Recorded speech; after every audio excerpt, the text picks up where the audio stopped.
السلام عليكم احلى متابعين في الدنيا، يا رب ما يحرمني منكم ابدا. لو اول مره تشوفوني، انا الشيف ميمي، ووصفتي النهارده سهله وبسيطه كلنا عارفينها. هي شوربه الخضار، ولازم نحبب ولادنا فيها زيها زي الكنتاكي والمقلي والمشوي والمسبك والحاجات دي. قلت لا انا اعملها ونجدد في اكلنا وندخلها في وسط الاكل كده زيها زي اي اكل، بل هي بالعكس هي اهم من كل الاكل اللي احنا بناكله.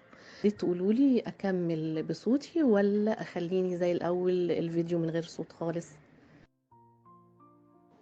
من اهم التريكات اللي في شوربة الخضار بتاعتي اللي بتدي لها طعم هي تشويح الخضار بقطعة زبدة مع البصل والثوم، تشويحة خفيفة كده، واضافة الكرفس في الاخر بتدي طعم تاني خالص. خوها وهتدعولي.